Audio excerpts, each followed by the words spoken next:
ikut bayang-bayang mo. Nanganku naik itu dia ron.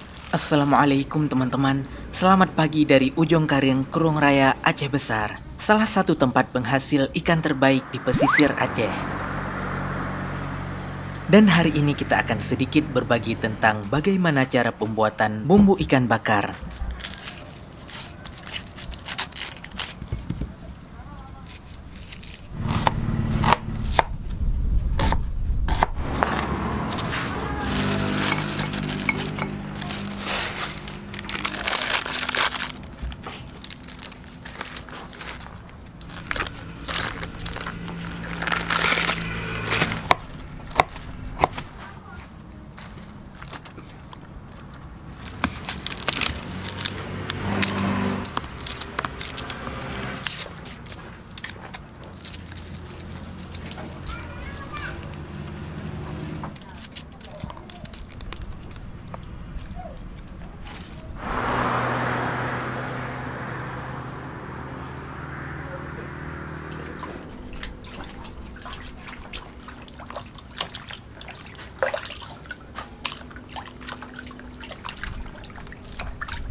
Barat tu, mati tiada juga. Atoi buat.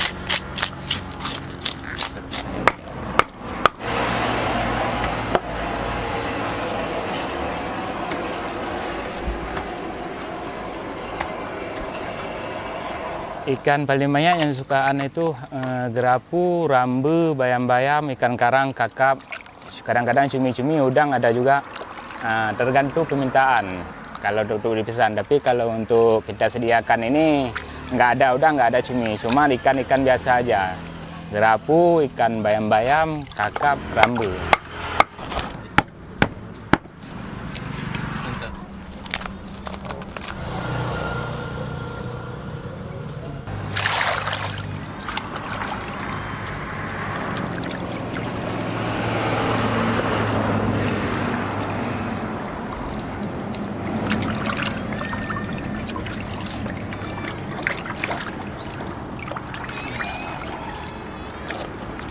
Kalau hari Sabtu, hari Minggu sampai kadang 80 kilo, 70 kilo gitulah. Hari-hari biasa 35, 20.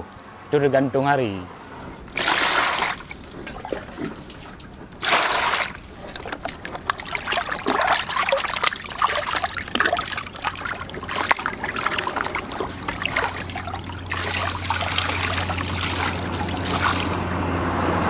Ya, join lah. Abu chọn đi mai mình trồng để cho nha cho đi mai mình trồng luôn nè.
Sekian sharing kita hari ini, semoga bermanfaat. Kalau ada masukan, silakan tulis saja di komen. Mohon maaf jika ada kekurangan. Assalamualaikum warahmatullahi wabarakatuh.